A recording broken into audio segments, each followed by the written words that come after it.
I'm Josh Klaasen, and I'm a broadcast major. I was originally double majoring in both film and broadcast, but I decided to drop the film major because I'd like to leave now. My presentation is titled Vulnerability and Human Connection in a Cold World. It's a story about how I learned to be a better journalist by opening up to people and allowing myself to be vulnerable to human connection. Additionally, I'm going to be talking about the feature film I made last spring and how authentic storytelling comes from a place of vulnerability and oftentimes darkness and pain. This shouldn't take too long. Before I came in here, Dr. Longano found me, as he always does, and he told me to take out all of the profanity and talking points that would make people feel uncomfortable. So now I only have about 2 minutes of prepared content. It didn't happen. I just said that because I thought it was funny. When I came to Biola, I had a mission to do 6 different things. The first thing was create a web show and grow a substantial audience. The second thing was be a highly active member in the film and the journalism department. The third thing was anchor Eagle Vision. Mission number 4 was to host a school event. 5, make a feature film. And 6, graduate and get a job right out of college. I successfully completed 5 of those 6 missions. And the graduating and getting a job right out of college part is dependent on how well this all goes over. So Stu and Professor Cannon know that if you don't like this enough to pass me, you'll be killing my number 6 mission. Make Josh's life great again. While I was here, I created a web show, and I grew a collective Facebook and YouTube web show audience to nearly 10,000 people. I've been a highly active member in the film and journalism department for the full 4 years that I've been here. I anchored Eagle Vision. I hosted the Biola Film Festival twice, and I wrote, directed, and produced a full-length feature film, which we'll be talking more about later. I'm very proud of everything I was able to do, and I worked incredibly hard to get all of that done. But in the process of grinding away at all my career goals, I put up emotional walls, I pushed people away, and I spent virtually no time investing in other people's lives. I only cared about being successful and advancing my own personal career. And for a time, I was okay with that, and it suited my lifestyle quite well. Because as my former housemates know, I like people in small doses, and I like pressing people's buttons and sparking both positive and negative emotions in people, seeing how far I can push the needle and what I can get away with. I realize that's sociopathic, but it brings me joy. All that to say, I enjoyed doing that for a long time, and I got to a place where I felt incredibly empty with the life choices I made, and I found that my lack of connection with humans was resulting in inauthentic episodes of my web show, a lack of creativity, and me just going through the motions of creating news packages when I should have been exercising real journalism skills by digging into stories. By focusing only on what I was good at doing and keeping people out of my life, I destroyed the humanistic part of me, and I went through life feeling nothing significant. This was a dark time in my life, and I was incredibly confused about who I was and what I was supposed to do. During that time, I let a nice, attractive female into my life. It wasn't her, but I think she's the second to Jen. She's very pretty. Good move. Yeah, thanks too.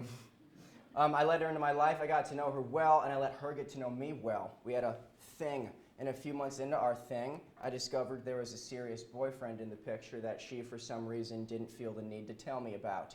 I didn't care for that at all. Now, the normal and probably morally correct thing for me to do in that circumstance would have been to talk to her about it, not hang out with her anymore, and just move on with life. But I've never really gotten all that much heroic pleasure from doing the right thing. And in this particular scenario, I was especially disenchanted with the morally correct road. So I decided to do things a little bit differently, and what an adventure that was. I won't go through all the nitty-gritty details of the whole scenario because it's pretty intense, but a couple things I did. I got into a fake relationship to make the girl I liked mad, and that worked. You might call that crazy, I call it PR. And I got to know her boyfriend. We became friends, and we started hanging out. It was fun. Yeah, real nice guy, actually. A little bit too nice, if you ask me. He's the type of guy who's supposed to always get friend-zoned. very low energy. He's the type of guy that will hold his coffee cup with two hands. You get it. They're engaged now, though, so he must be doing something right. Anyways, after the whole thing, I looked back on the entire event with amazement because all the stuff that happened typically doesn't happen in real life. It was an incredibly dramatic scenario, and it felt more like a movie. And from an outsider's perspective, it probably looked too entertaining to be true. So I said, wait a second, this is a great story. I'm spending $100,000 learning how to make movies. Why not turn this into a movie and complete my number 5 mission? So over last Christmas break, I took 2 weeks to write a 110-page screenplay detailing everything that happened in the story. Without wasting a minute, I took the next week to put together a crew.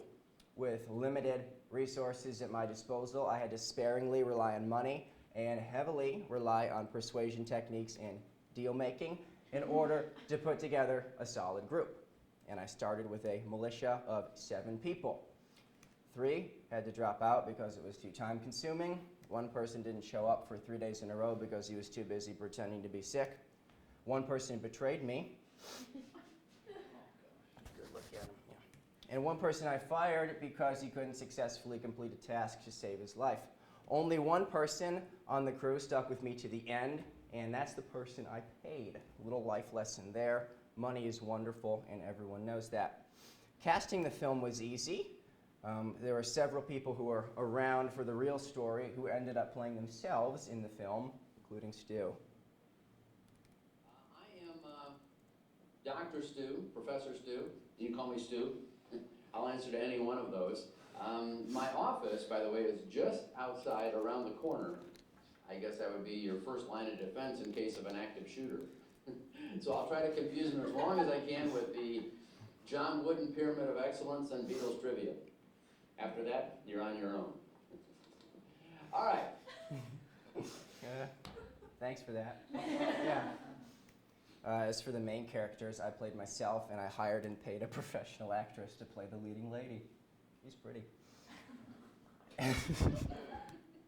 I didn't want this story getting out or anyone to know who or what the movie was about until the day of the premiere, so only the main actors had access to the full script, and no one else working on the film knew who or what it was about.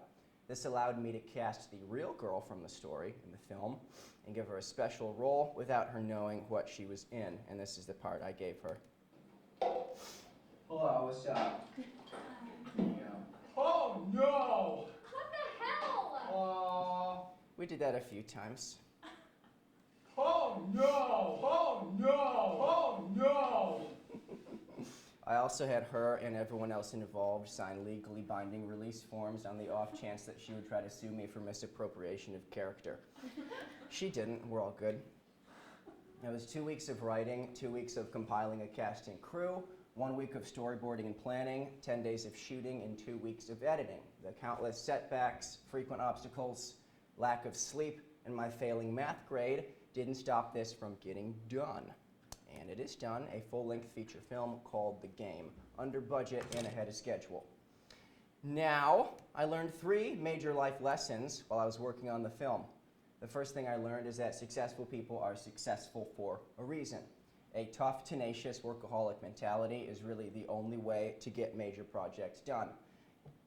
Living life like that isn't all that enjoyable, but that's why there are so few billionaires in the world. Getting there isn't all that much fun. Also, you have to take a chance sometimes and go against the odds. I wanted to make a movie in 3 months, and I did. Almost everyone told me that it couldn't be done. I'm a person who likes the facts, and I'm big on pragmatism and logistics, but there are times when you just have to throw the realistic expectations from the opposition out the window, take it by the balls, and just make it work. Worked for him, worked for me, who knows, it might just work for you. The second thing I learned is that no press is the only bad press. Attention can always be used to your advantage, even if you're getting negative attention. You don't need everyone to like you, you just need to occupy space in everyone's minds. Do that and you'll receive unwavering support from a small percentage of people, and that's more than enough to make something work. The third thing I learned is that authentic storytelling comes at a price, and that price is fully experiencing human connection, even when it doesn't always end well. It is more difficult in life to let people in because it could open you up to intense pain. And it's easier to go through life just focusing on what you're good at doing and keeping people at a distance. But as journalists and PR people, our work directly affects the lives of others, and we won't be able to do our jobs correctly unless we take the time to invest in people's lives by getting to know them and letting them get to know us. Experiences, both bad and good, are what makes life, life, and you'll never be a successful journalist unless you're willing to ride an emotional roller coaster every now and then by taking the risk to get to know people that could possibly hurt you. My concluding point is this. I made a great movie in a very short period of time. I was able to complete it in a very short period of time because I'm a bit crazy, and I was able to make it great, again, because the story came from an authentic place that was only possible because I chose to tear down my personal walls. Of all the little missions I completed while here at Biola, this is the only one that brought me a sense of fulfillment because actual heart went into it. Now, in the spirit of Christmas, I'm going to give us some snow. Human emotion is authentic and pain is authentic, and by allowing yourself to experience authentic emotion and build connections with people, your work will be authentic, and you owe that to yourself and to the profession you're going into, faith and integration. That's what God wants for you as well. Merry Christmas, good day, that is all.